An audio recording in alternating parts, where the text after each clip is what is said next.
वाहिगुरु जी का खालसा वाहिगुरु जी की फतेह। संगत जी, मैं छत्तीसगढ़ वीडियो बाड़ी से जरनैल कौर खालसा बोल रही हूँ। संगत जी, वीडियो बाड़ी में गुरुद्वारे के संघर्ष की कहानी को हम आगे बढ़ाते हैं। सन 2004 और 5 की बात है। उस समय पूरे पूंजीपत्रा और तुमिडी के लोगों की, किसानों की ज़मीनें उनसे ज़बरदस्ती छीन ली गई। उन्हें इसे बेचने के लिए मजबूर किया गया।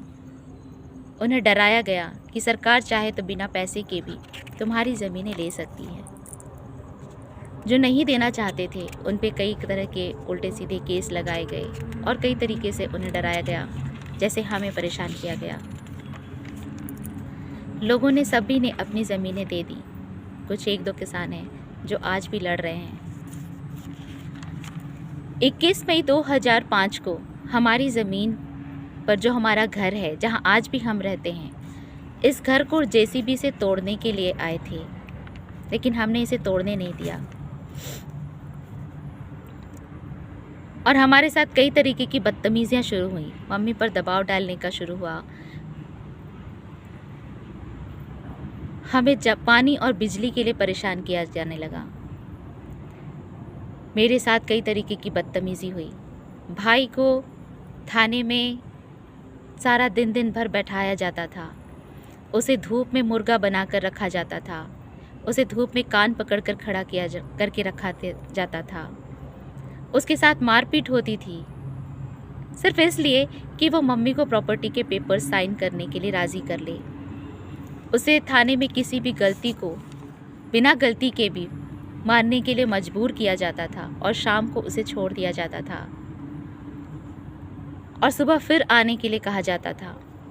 जिंदल ने अपने सिक्योरिटी गार्ड्स हमारी ज़मीन पर बैठा कर रखा हुआ था। हम कहीं से भी आते थे तो वो हमसे झगड़ा करते थे, मारपीट करते थे।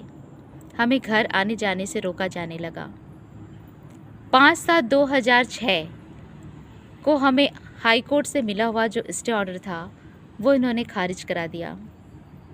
1 अप्रैल 2007 को नवीन जिंदल DK भार्गव ने भाई की हत्या की साजिश रची। उसकी हत्या को एक्सीडेंट का रूप दिया गया। उसकी मोटर बाइक आज भी पुलिस ने हमें नहीं लौटाई है।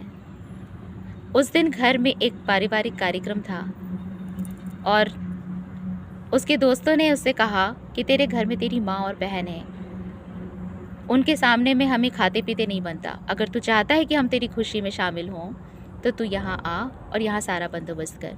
उस दिन उसे बहुत अधिक शराब पिलाई गई। रात के लगभग 3 बजे के आसपास वो घर लौट रहा था और उसके साथ 2 लड़के और थे। नालवा जो नवीन जिंदल की फैक्ट्री है उसके सामने की रोड पर ही उसकी हत्या को एक्सीडेंट का रूप दिया गया। मौके पर ही 3 लोगों की मौत हो गई। दूसरे दिन पोस्टमार्टम हुआ।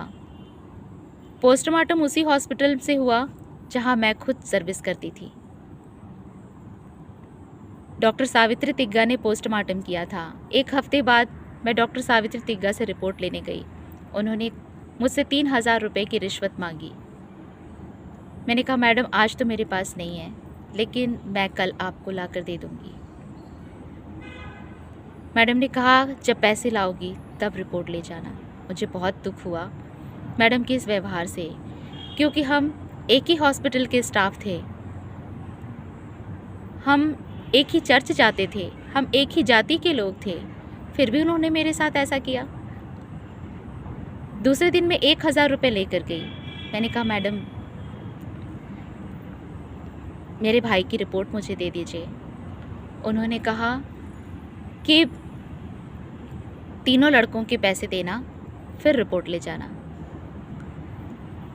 तुम्हें ज़मीन के लाखों रुपए मिलेंगे, तुम अपने भाई के लिए 3000 रुपये नहीं दे सकती? वो अब खाने आएगा क्या तुम्हारे यहाँ? तेरी माँ भी काम करती है, तू भी नौकरी करती है, 3000 रुपये नहीं दे सकती?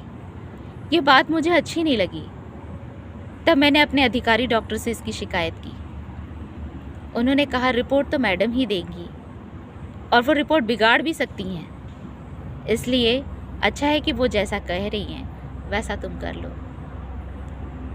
उस दिन मुझे दूसरी बार ये यकीन हो गया कि सरकारी अधिकारी बनने के लिए, सरकारी नौकर बनने के लिए एक इंसान को अपने अंदर के इंसान को ख़त्म करना ही होता है, तभी वो उस कुर्सी का हकदार होता है।